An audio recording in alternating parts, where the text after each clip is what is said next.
What's up, man? It's your boy Boss Cowboy Sports. Obviously bringing y'all the Measure Kool-Aid report, man. Your boy Boss is on the move as usual, bringing you this new style of content. So let's get it. You want answers? Boss Cowboy. You can't handle the truth. Bringing real back. He be speaking his mind. I need the cash pronto. I'm throwing a session like Romo. Boss Cowboy. You want answers? Where your voice matters. Run it up, run it up, You can't handle the truth. run it up, run it up. Remember to like and subscribe. All right, man. Welcome, man. Welcome, everybody, man. Obviously, I want to kind of talk about some of the things that's going on. Like I told you, I'm gonna be doing this more often, and sometimes it's just more efficient to kind of do it this way. And it's some of this is actually very good, right? Let me see who first coming in the building, man. I see my boy C in the building. He throwing up the flames already. What's going on, big dog? My boy Marcus McFarlane, he said, "What's good, boss? Appreciate all your Cowboys content. Keep grinding, Brody." Yeah, absolutely, bro. You know I got you, man. Hey, I really appreciate it. My boy Amp Sports in the house, man. Had a good time with you yesterday. Really appreciate all the content, man, that's coming from you. Just the good work that you're doing, man. Obviously appreciate that, man. So y'all keep coming up on the building. My boy Lawrence said, "What's up, boss?" And then my boy Swain said, "Yep." Mike Adoni says, "Sup, boss?" So man, what's up, family? What's up, everybody? So uh some of this stuff is good. Oh, before I get started, I also want to say this. I really appreciate y'all, man, for sending me the cash apps. Cause sometimes, man, it be surprises I don't expect it. We usually hardly ever solicit. I need to do a better job of kind of telling people how to support the channel. If you decide to help out, that's another way you can do it. Some people do it through support through the super chats. Some people go straight to my cash app. It's Boss Cowboy Sports, and I just really appreciate it. Yeah, my boy Paul say boss with the car episode. Yeah, it's boss on the move, man.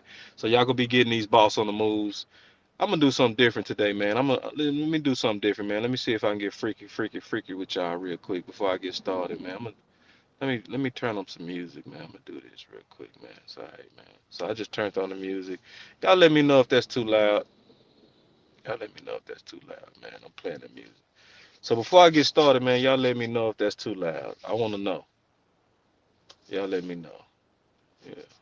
So before I get started, I want to hear from y'all first, man. So my boy Swain say the music is good. All right.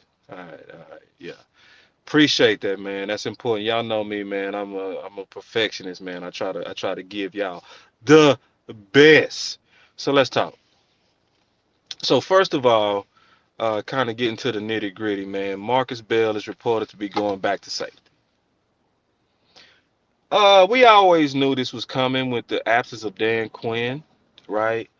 This is very good news because obviously Markquese Bell is tough as nails because he was playing out of position. Most of us thought when we first heard Dan Quinn start talking about when they drafted him, which was amazing. They drafted him and Dan Quinn started talking about that. I could see him playing linebacker. I was like, but he did it. He did it. But most importantly, that boy Markquese Bell was a fish in water. Like he made it happen, and I learned some things even from this week. If you listen to the One Thomas interview that he did with Jay Tuck, one of the things that came out, which is super impressive about Markquese Bell, that I had no idea. He talked about the fact that Markquese Bell was also the green dot guy. You know.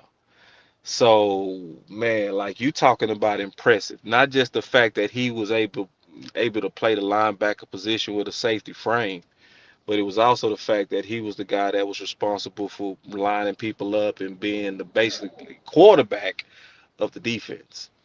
So now that he's moving back to his most natural position, what we are basically seeing is a reversing of the Quinn nerd experiments. And I mean when I say nerd experiments, because see, I did like the fact that Quinn was not afraid to think outside the box. I think all of us have to respect that. I'm gonna try to look at y'all comments at the same time too. Uh, Quinn was not afraid to think outside the box. I do have to commend him for that. Like, willing to take risk. But it was a time, y'all been following this channel a while. Uh, y'all been hearing, especially Candy and I.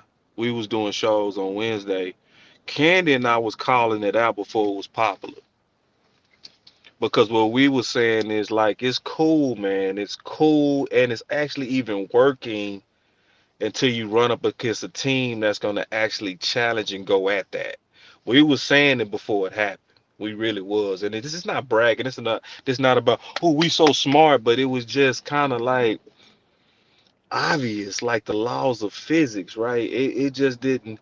And the laws of, we talked about this. We talked about that certain positions, it's about the laws of physics. And if you look up the definition of physics, it's the natural order of things. It's the natural order. And to take a guy with a frame of 215 and then stick him down there where it's the most violent and say hold up was asking a lot. Now, and I'm gonna also say this, man. I didn't have this part of my presentation, but I'm gonna tell y'all, man. I'm gonna be honest.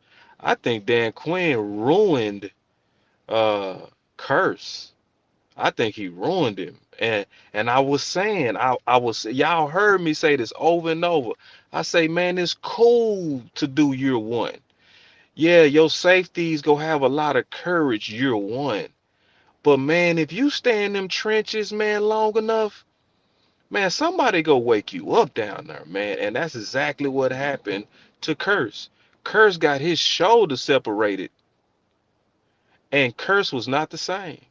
And I was afraid. I was like, yeah, I see my boy Markquese Bell playing with all kind of courage, man. But once they break your bone, because you gotta have a certain kind of frame for linebacker. You really do. Like, there's a certain kind of frame. If you go look at middle linebacker and you go like really research the requirements of a middle linebacker, one of the most important things they talked about was the frame and the durability. That's one of the reasons why I told you, I said LVE is not gonna make it. I said he's not gonna make it through the season. And the reason why I said that is because they moved him back to middle linebacker. And that's where you go take on a lot of car collisions. And it's just what it is. You have to have that Harper frame. You have to have that Bobby Taylor frame. You have to have that Mike Tyson frame. And I'm just happy to hear it, man, that is showing you that Zimmer is reversing that Quinn stuff, you know. So, because a lot of us noticed that we heard from Zimmer for a second, and then he just disappeared. Which is good though, because I do like the fact that we moving in silence. I do like the fact that we don't really know what Zimmer is getting ready to do. The only thing we know is Zimmer can. He's flexible. We know he can run, and he's coached a 3-4 defense when he had to and made it work. But his bread and butter is what he really likes to do, man. To be honest, if you really look at Zimmer, Zimmer likes to run a 4-3 defense. And with a 4-3 defense, it even doesn't, your 4-3 defense and your it doesn't even have guys that's built like Michael Parsons. It really, Michael Parsons is built like an outside linebacker in a 3-4 defense. Just being honest. And so it's one of those things to where, and I've been hearing about the rumors of position changes with Michael Parsons because, we might be reverting back to a 4-3. Who knows? And if we're going to a 4-3, that also means, just to be honest, don't be surprised if we go defensive end at pick 24. Don't be surprised. I would not be surprised. If we go defensive end at pick 24, it's gonna show you that Zimmer fingerprints is in the changing and reversing of the Quinn experiments. Now, the thing that I did like about Quinn, and I'm gonna be all the way honest, the thing that I did like about Quinn is Quinn defense did have a lot of versatility, and Quinn defense was able to kind of match what he saw on offense. Some people blame the linebackers on him. I don't do that because I really know that he really did believe in linebacker. All you got to do is go look at what he's doing right now with the Washington Commanders. If you look at what he's doing right now with the Washington Commanders, it's very clear that yeah, he believed in linebackers. He believed in it all the way to the Legion of Boom and all of that kind of stuff. What I really believe was going on, I believe front office kept meddling, trying to get their guys in there like LVE, and they was eliminating competition. They seemed to overreach sometime for their guys. And I think it was kind of getting in the way of Quinn. I don't think Quinn was able to really run a defense like he wanted to. My boy said, yeah, that boy said reversing Quinn's nerd experiments. Yeah, it really was, bro. I mean, Quinn, like, it took me a while to figure it out, Paul, but Quinn was a nerd, man. See, like, he one of them nerds, man, that is hard to see. He not one of them nerds that look like this, right? Everybody, when they imagine nerd, they see somebody with glasses or porn decks. Nah, he was kind of like a nerd in a military frame. But if you just listen to him talk and watch how he moved and the way that he stayed in the box, none of that was kind of really like, and I said this even when Wanye Thomas, did that interview with Jay Tuck. The thing that disappointed me about Quinn was that he never came out that press box because Wanye Thomas he was right. He said in the first 4 minutes of the Green Bay game and in the first series, that defense was banging Green Bay. He was right. He was right. But then all of a sudden, when they got the rolling, it really to me wasn't about scheme as much as about getting your guys to snap back. Let me tell y'all a game. Y'all remember that Detroit game of 2016? We played Detroit and they was trying to get into the playoffs and we was trying to clinch the division. It was at the end of the season. I don't know if y'all remember that, but Dak was going head up against Matthew Stafford. And in the first half, the score was 21-21. It was a good game. And they was running the ball on us bad, just like what was happening on Green Bay. But something happened at halftime. I don't know if y'all remember. I'm gonna see if y'all remember. I'm gonna pause and say, do y'all remember what happened in that game? Do y'all remember what happened in that game? It wasn't scheme. It was not scheme. If you remember what happened in that game, what happened was Sean Lee. They said Sean Lee went off at halftime. Went slap crazy off. Went crazy. And they came out in the second half with a totally different energy. Detroit could not run the ball. And they didn't score no more points, but Dallas went on a run and we beat them 42-21. They didn't do nothing else. It had nothing to do with scheme. It had something to do with getting your guys to wake up. So, and that's why I call him a nerd. I mean that, Paul. Dead serious, bro. And so it's about managing the emotions, because I was glad to hear Wanye Thomas actually even speak on the fact that they was kind of shook. And I was also impressed in the interview and I love the fact, and this made me respect Wanye a whole lot. Wanye took full responsibility, man. He said, I ain't blaming no coaches, man. I blame the players. I love a player, and I love guys like that look within, that don't make excuses, that would just say, hey, you know what, bro? It was us. It was us. I would still say I disagree with that. I would say it was also Quinn. I disagree with that. But at the same time, I just like his mentality on that. But just kind of looking at that Markquese Bell and going back to that, man, the signal that I get out of it, again, for those who coming in, is that we are reversing the Quinn nerd experiments. So it means that, to me, we going back to kind of like some common sense personnel. We're not gonna have like our one text and all that kind of stuff losing massive weight. If that was on Quinn, it's a lot of speculation and rumors on that. We don't really know the real background on that. But it was also signals and signs of experiments. Like even the fact that Tank was playing so underweight. Like Coach Maul brought this out. It wasn't even just Mozzie. It was also the way that even Tank lost a lot of weight. Like it was like he wanted all his guys lean and fast, and it's like, yeah, that's cool, but man, you go get them guys broke up, man. So so when I look at the news of Markquese Bell, man, that's fantastic news. The reversing of the Quinn nerd experiments. Another thing that also gets me excited just to just kind of think about that, and I'm just kind of thinking out loud. Y'all know me, man. I be thinking about this stuff a lot. I had those shows, man, slept on it because I be really thinking, bro. I be in thought, man. These Dallas Cowboys be having me in thought. So, man, like one of the other things that uh you know, you know, really excites me, is the fact that this is a signal of our red shirts. This is a signal of our red shirts. I've been saying that, and some people really feel like that I'm trying to give false optimism on the red shirts. I'm not. Like Markquese Bell is an undrafted free agent that all of us know played fantastic, and he was out of position. So how much more and how much better is he going to play in his natural position? And on top of that, he had to develop even more courage because all year he was put where he really shouldn't have never been.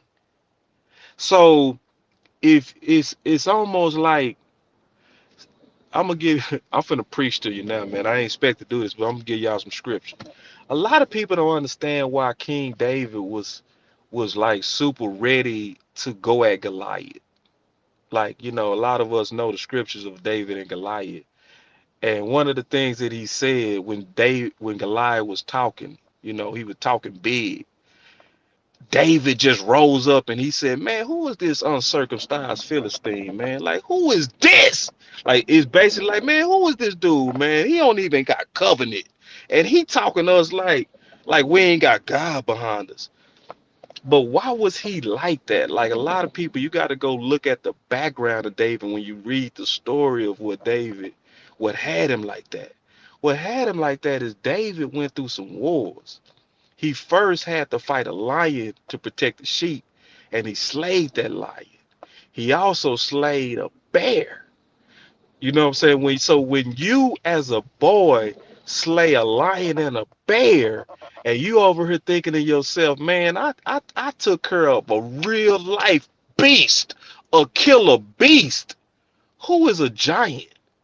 So I think about that when I think about Markquese Bell. Markquese Bell was in the trenches and fighting. So when you move him back to his natural safety, oh my God, bro. So let's just go and get ready. This is something to celebrate, bruh. This is something to be like, ooh, wait.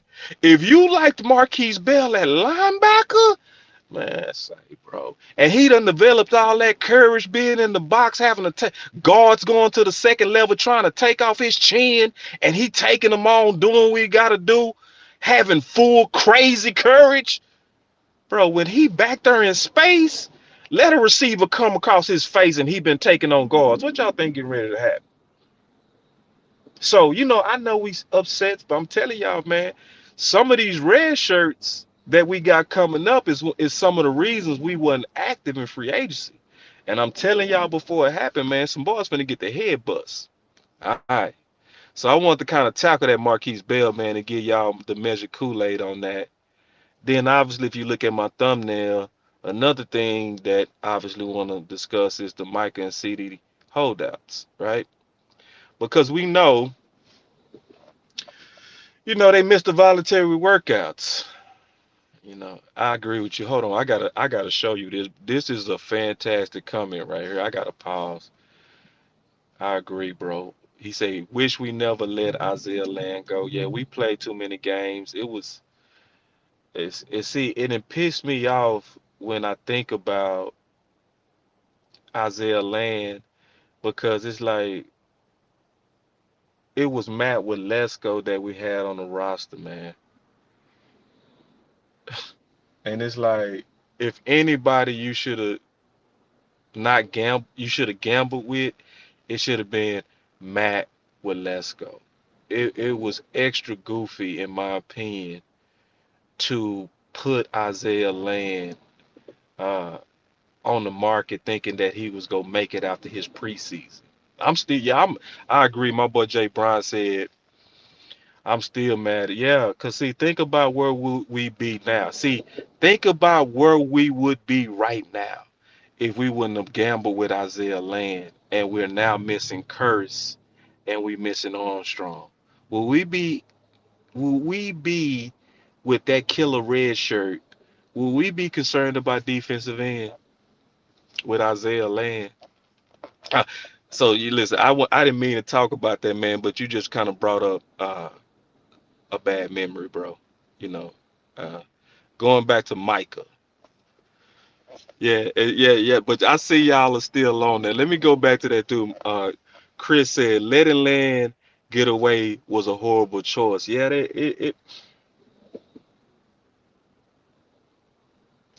and so this is the deal. Also, like, listen, y'all. I'm gonna talk about CeeDee Lamb them in a minute. I'm gonna talk about CeeDee Lamb in a minute, but y'all keep pulling me back to Land. So I want to say something real quick. I am researching all day sleepers. Keystone and I are doing a sleeper show on Monday where we go in depth on all the hidden talent that's in this draft. Oh my God, bro. I'm gonna put it like this. I've written 4 books about the Dallas Cowboys offseason. I've written 4 books about the Dallas Cowboys offseason. I've never seen this much talent late, man. It is absolutely going to be a bunch of Markquese Bells, TJ Basses, Isaiah Land types in this draft. I'm telling you, I've never been so excited about the undrafted free agents. I know a lot of people think that's trash and that's a horrible place to shop. I'm telling y'all, it is so much talent in this draft that it's just impossible for everybody to get drafted. Just some quality talent is going to fall. So we're going to be talking about, because I'm telling y'all right now, it's a lot of people that y'all liking in the first. I'm looking at guys right now that I think are better that got third and fourth round targets on them. And I'm dead serious. I'm dead serious. Oh, boss, what you mean? Who do you think you are? Oh, boss, what do you mean? Oh, come on now. There's nobody in the third, fourth, or fifth that can be better than the first. I was the one telling y'all that Malcolm Rodriguez was going to be better than Dean. I told y'all that. And he went to Detroit. I said it. I said it before the draft. I put out my list and I said, "Yup, everybody hyping up Dean. Is somebody over here they not looking at this Hispanic linebacker runs a 4.4, has a 40-inch vertical, and play lights out, and ain't nobody talking about him." This is that type of draft. It's a whole bunch of Isaiah Lands. And I still don't know how to this day how people missed on Malcolm Rodriguez. Maybe it was because his last name Rodriguez. Because I even heard that it's I heard somebody say that the draft community is struggling on one of the candidates because he's white. And I'm gonna say this, man. I'm so sick of these goofy scouts. Like for real, like I have truly learned, man, don't worry about what nobody say. Make your own list, cause these dudes be having the goofiest reasons to look over people. Talking about cause he white. It's like, what, cause he white? Are you stupid? Like, how does this dude play? Like, why do we get so caught up on goofy intangibles that make no difference? This guy's white, this guy's black. I haven't seen a white safety. I haven't seen a white corner. So, like, I don't care if you never seen it. If the dude is playing good, then he playing good, you dummy. Like, but I promise you, the stuff that I hear from the scouting community, I'd be like, bro, like, promise you, I know I probably missed my calling, bro, because I should be in the NFL, because I would take a lot of you goofy boys' jobs. Stupid stuff. Oh, he white. His name Rodriguez. He probably not good at linebacker. Oh, it is the dumbest reasons. I promise you that. All right, let me go back to this CeeDee Lamb though, man. Y'all got me talking about them undrafted free agents. But going back to this Micah and CeeDee holdout. So with this Micah and CeeDee holdout, Micah and CeeDee, man. My boy said you killed me with that voice. I be meaning it, man, because that's how I be seeing these boys talking, man. That's how I be seeing it, man. Like, shut up, bro. How you gonna say this dude white? Like, I'm like, boy. Let me go back to that real quick too. I saw a lot of people miss on Luka because he was white, and I'm being all the way honest. I saw a lot of people look over Luka because he was fake. And I'm serious. Man, I ain't gonna never forget I got laughed at. I was in a sports group, and when I was evaluating Luka Doncic, right? I said, and I said this and got laughed out the group. I say, man, that dude remind me of a bigger Curry. Oh my God, you get out the group, man. I said, bro, I said I watched him at 16 go against OKC, and he was 16 years old. I said, and he balled. I said the only thing I don't see in Luka is explosiveness in terms of like being able to just jump out the gym. I said, but I know basketball enough to know you ain't gotta have that when you got them handles like Curry.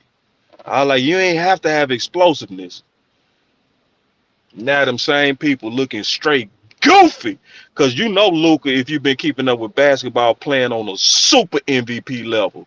So I ain't mean to kind of go off on that tangent, but I'm just telling y'all, man, it's a lot of people that make the weirdest, I'm talking about absolutely the weirdest, goofiest analysis for the dumbest reasons by an absolute let me get back off of that. Let me go back to what I was getting ready to talk about. Micah and CeeDee holdouts. So with the Micah and CeeDee holdouts, okay. Um, they learned it from the Cowboys and they learned it from the NFL. It's just what it is. I'm not upset at that because, like, how can you be a member of the Dallas Cowboys and not pick up the pattern, right? I say this all the time. Like, Zach Martin wasn't supposed to be paid first over Diggs and over Steele. But why did he definitely get paid over Steele? It's because he became a squeaky R, right? I mean, a squeaky wheel, so he got the R. I always say that because the Dallas Cowboys show you that. It's just what it is. So, when you've been watching the Dallas Cowboys, you know the pattern.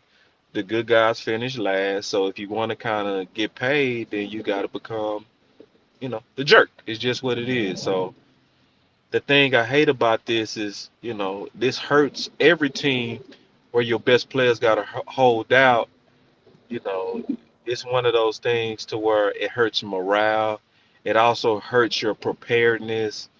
And it's all because, these billionaires are always trying to get you to play this hard, dangerous game for less. And also the problem is a lot of our fans give cover to the billionaires. So like for instance, y'all was in here the other day. Y'all was in here the other day when I was making a fantastic case and proving my whole case of why Dak Prescott should be upset. And as I was making all the cases, showing all the numbers, showing all the history, showing everything they did to insult him, like making him offers that was less than Golf and Wentz, even a whole year later, they were still making offers that was less than Golf and Wentz. I'm showing that, I'm proving it. I'm showing people the history. This guy came in here and said, I trust the billionaires over you. Yeah, just because they're billionaires, they don't make mistakes. Just because they're billionaires, and just their logic was so flawed and just horrible logic. Like think about that logic. Because you are a billionaire, I just blindly trust you. Okay, so let's just use our common sense. What if Elon Musk bought the Cowboys? Would you trust his football decisions? Some of y'all would. Talk about dude probably ain't never played football in his life. Never had to deal with morale. Always been a dude because he came from money. So he has no idea how to manage morale. A lot of billionaires don't even care about morale. What they think is because they paid you, they think money answers everything. They think, why would you be offended and I'm giving you all this money, right? But some people logic is, but they're rich, so they just make all good decisions. So yeah, so kind of like what's going on with Micah and CeeDee. So they're not doing this because think about it. What was they saying last year? What was they saying last year? They were saying it was 100% people in the building last year, wasn't it? They were saying they was taking pride in so many people being at the voluntary workouts. But now your two out of your three biggest stars, when everybody coming together to say, okay, we gearing up for next year, they not even there. Nor should they be, especially with the reports that they haven't been talking at all. So think about the first time Dak was trying to get his money. You know what was happening at least the first time when Dak was trying to get his money? We was at least getting reports of what they was offering Dak.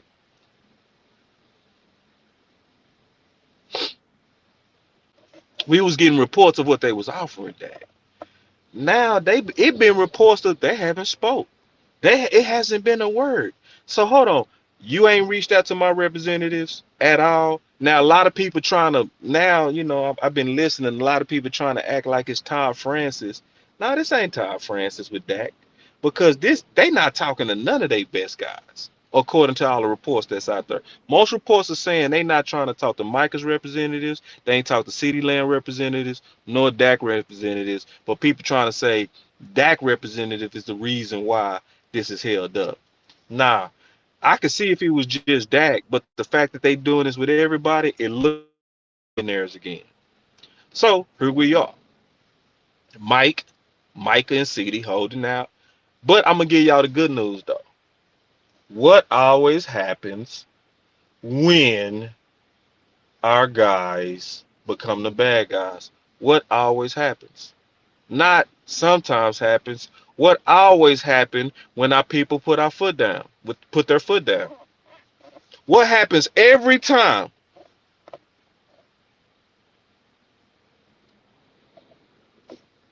My boy Roy say, keep telling y'all Steven is killing this team. Jerry always took care of the players, even if he overpaid. Chris, exactly. They get paid big money. Every time. Not sometime, every time. I say the same story every time. Every time. What made Tank get paid first? He usually showed his leverage. What made Ziggy get paid second? When he held out at Cowboy. What made Zach Martin get paid on his first contract? They said, this is what they said made Zach Martin get paid on his first contract. He skipped the voluntary workouts, and they said it was the first time ever they looked out in the parking lot and didn't see Zach Martin's car. And when they said they looked out there and it was the first time Zach Martin's car wasn't out there, they called him up, man, let's get this done. Y'all got to understand, even Zach Martin had to hold out. Twice.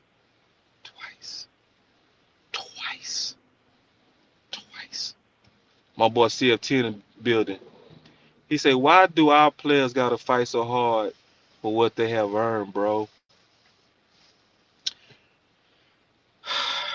Sadly, it's not even just our players. I was just going to get to that.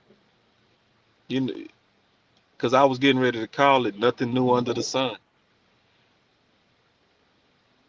Because this goes around with all them teams. Bosa had to fight too. This is a billionaire problem. This is not even just a Cowboys problem. This is, but first of all, shout out to my dog CLT, man. Always good to see you in the building, my brother. Always good to see you in the building, man. Yeah, man. But it's one of those things. This is a billionaire problem, man. This is what them billionaires do, man. It's nothing new under the sun. Because what I was just finna bring up, and that's why I got Jefferson on my thumbnail. Guess who else? Guess who else missed out on their voluntary workouts? Jefferson. All right, come on, let's keep it real now. I know we love CeeDee Lamb, but who got a better career right now? Let's keep it real now. Don't play with me. Don't play with me. Let's be honest now. I know we Dallas Cowboys, silver and blue, the do. Who having a better career right now? Don't lie to me. Some of y'all want to lie. Some of y'all want to lie. I ain't ask you who would you rather take. I ain't gonna put you in the spot like that. I ain't gonna put you on the spot right now to say if you could draft over, who would you draft? I ain't ask you that. I ain't gonna put you on the spot like that. I'm gonna ask you an obvious, easy question. My boy Iceberg Slim keeping it real. Jefferson, right? Jefferson.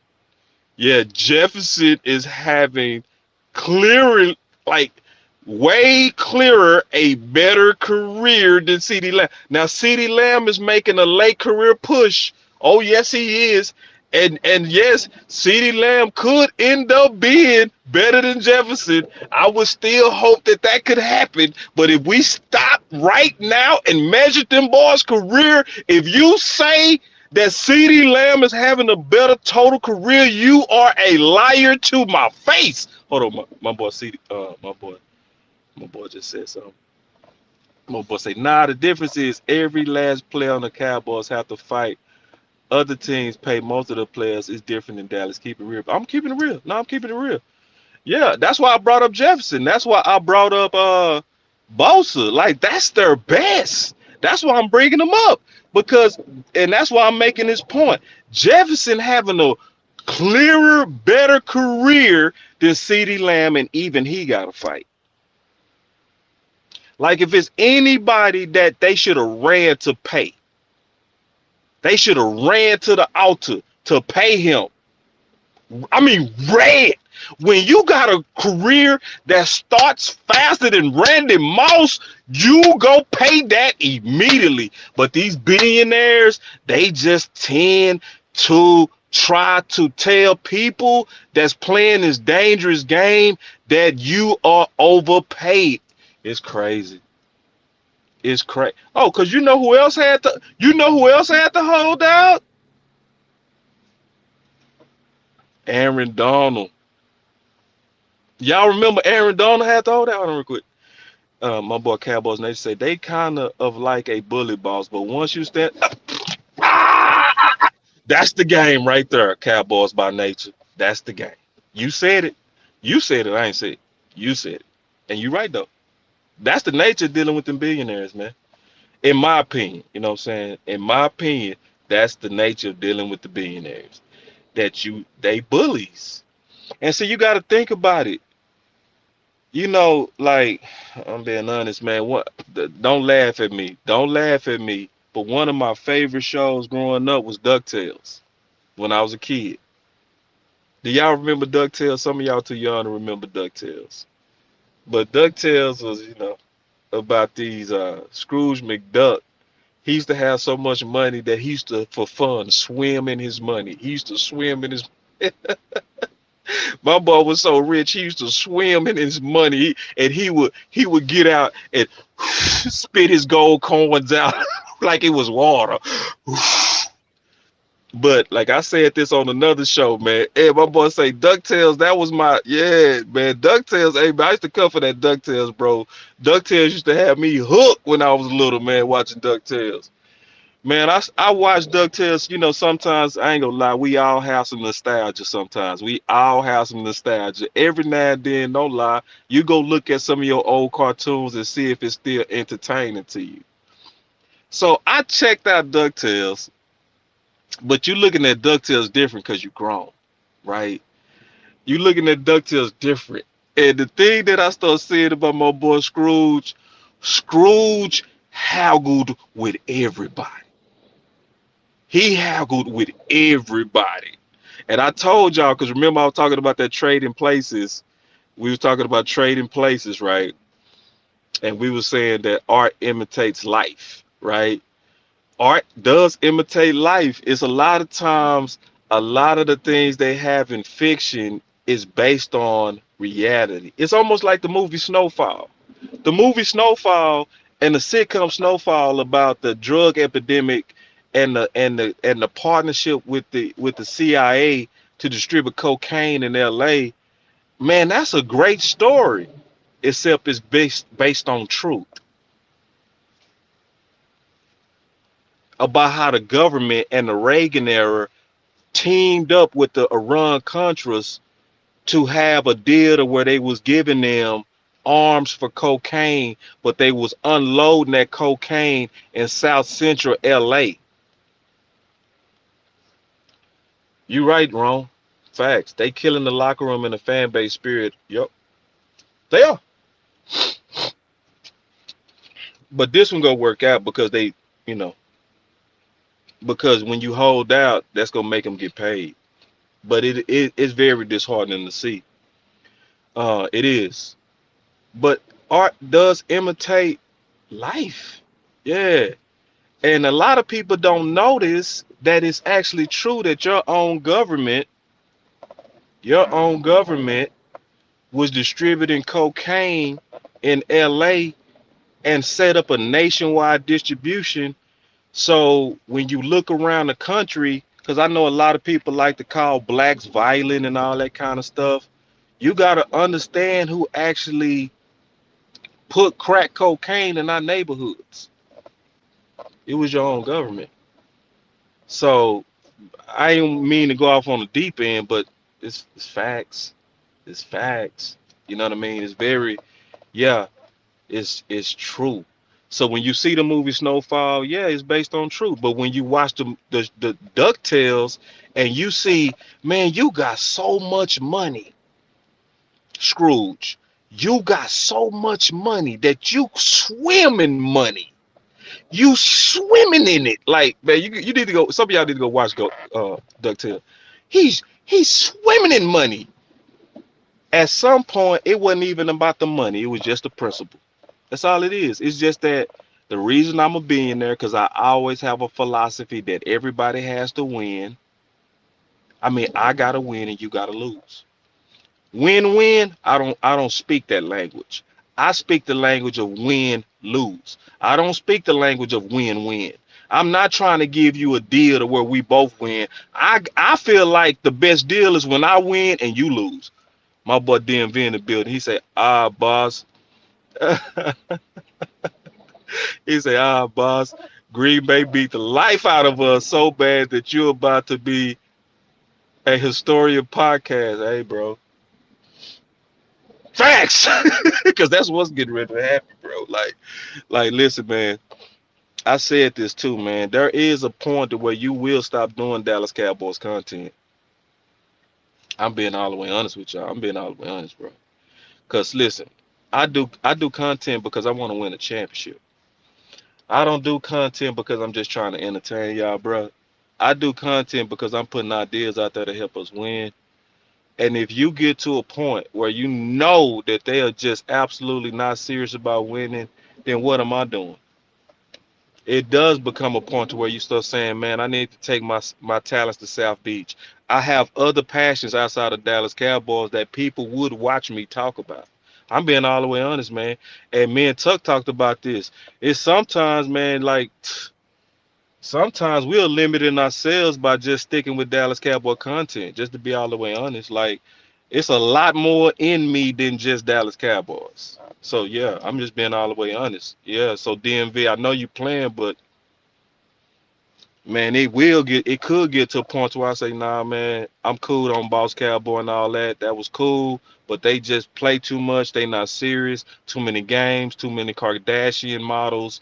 Like, nah, I still support you, but I'm not putting ideas out there, you know, to win. And then y'all up here playing games with your best and sneak this and that. And, now Micah got a holdout and now it's these billionaire warfare games and all that kind of stuff. Some of this is routine because this does happen with all these teams. This part I could ride with. I just don't want to be my team to be like you're over here doing what nobody else is doing, unprecedented crazy stuff. So anyway, man, I just wanted to kind of give y'all, my thoughts, man. Hold on real quick. My boy said, Psst, I'm about to pull up at that tank fight over training camp all day, bro. All day, man. Like, and I can't wait to like training camp because that's the time all of us usually come together, man. So, and also I wanna while we got DMV in the building, man, y'all thank your boy DMV because he reached out to Fuster King. We gonna have Fuster King on this Thursday on the final word, and I think that's a very good way to finish out this draft season with, a guy that built his name with draft content. You know what I mean? I'm excited about that. We all got a lot of respect for each other. You know what I'm saying? I got respect for Foots. I got respect for DMV. Obviously got respect for everybody. My boy Rome. All of us. And I love the fact that we fight, but we fight um, with the goal of what's best for the team. We don't fight to try to win against each other. We fight for the best idea to win because the best idea means that's the best idea for the Dallas Cowboys. And my boy said, Mr. Dunn said, where's the return on the investment, boss? You and the content creators, also the fans, are not getting returns on our financial emotional investments. I will say this though, Mr. Dunn. On some things, I do think we are getting a return. Just to be all the way honest with you, it is not completely doom and gloom. Me and Tuck was talking, I think, last week, and obviously, it did kind of piss him off about the sneak diss and that was happening between old media and new media and all that kind of stuff. But I told him, I said, bro, 2 years ago, we would have said something and nobody would have even known we said it. Now we say something and people respond the next day. I said that means that we are getting a return. Just to be honest, it really becomes a point to is the return worth it, right? But new media has built themselves into a point to where now people have to watch what they say because they know we go cross-reference them, and they know it. If you go look at the initial intro before, all the tough talk start coming out, and and a certain person start talking about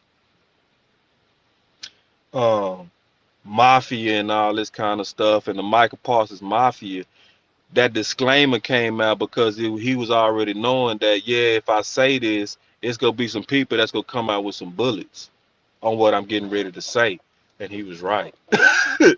So we getting a return on our investment, and this is the thing I will also say: new media is getting more and more powerful every year, and new media is no longer getting ready to be called new media because new media is making exponential inroads everywhere, everywhere. So it was a time to where we all used to look at a guest like Fish or a guest like James Slater or a guest like a player as a big deal. We turn down a lot of that stuff now. Some people we say we don't want to do no content with you because you already suspect. I'm not gonna mix my brand with your suspect brand. But about 3 years ago, we'd have been, oh, Mr. Such and Such, Miss Such and Such. Nah, man, nah. Mm-mm. Like, nah, it's, the growth of our voices is exponential. But it does get to a point, man. It does get to a point, like my boy Rome, he's a realist. He's a glass half full realist. Now, I'm gonna say it again. He's a glass half full realist, meaning he look at the positive side of things. He does, and he has a great channel where when people are kind of feeling down and bad, and it's not that he giving you fake optimism. He just has a gift of being able to show you, hey guys, let's stay together, man. Let's rock, you know. And he even told me, he said, man, once we get past the draft and we know who our troops are, it's time to get back on. Okay, let's ride, right? But right now, he was like, bro, this is the time to put accountability on your team. This is the time to where you need to hold them accountable. So his voice had to change based on what we seeing right now. And the sad thing is I saw with my own eyes that my brother took some backlash on his channel because he had to kind of switch his voice up a little bit to go from glass half full to, hey, I can't talk good about this right now, bruh. I know y'all want me to pom-pom this, but I got to keep it real to myself. And I'm not going to be out here faking for y'all.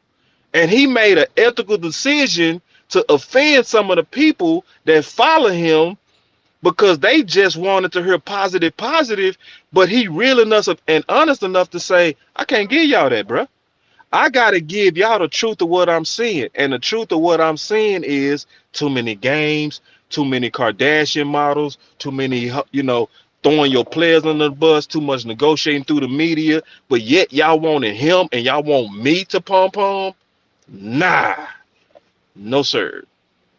And like my boy said, it's accountability time, right? And see, I'm going to tell you, he go pivot. He will pivot because he's a warrior. I know him. He go pivot because there's a time to be accountable. But when these boys are drafted and we know who the UDFAs are and it's the squad, it does become a time where, okay, this the squad. We still got to ride with this. So we can't keep being busting at them when them boys going to training camp and getting ready for war. When them boys lining up in preseason getting ready to war, it's gonna be time to go right back to glass half full optimism, like straight up. And not even just optimism. It's about what are the ways to win. Give me you that, and also like I'm not going against my team to the point where I'm quitting on them, But at the same time, I'm telling y'all though, it will and it can get to a point to where if we ever get to a point where we say, you know what, it's nothing we saying and nothing we go ever say that's gonna change y'all. It's gonna be some boys that'll piece out this stuff, like piece all the way out. Like I'm good, man. I'm still a Dallas Cowboy, all that kind of stuff. But in terms of doing all this draft work, doing all this content work, going against the no identity offense and putting out all this content to get rid of Kellen Moore. Like, nah, man, y'all keep Kellen Moore because y'all do goofy stuff like that anyway. But, man, really, man, I just want them to give y'all, man, the boss on the move. Like I said, I'm going to be doing these more and more, just kind of being more efficient at laying out content in a way to where I can kind of talk about what I see going on, like, for instance, with the Markquese Bell and what I see going on, as well as with obviously the holdouts. I will say this, both of these things are positive. These are positive things. Bell going to safety, exponentially positive. It's no getting around how great that is because it's actually not just great, it's very great, okay? But then on top of this, it's also great that Micah and CeeDee didn't show up because, yes, it's frustrating that our guys got to do this. But when we look at it in this bigger picture, we also know because these guys are doing this, we usually know what happens when our guys put their foot down. What happened when our guys put their foot down? They get paid.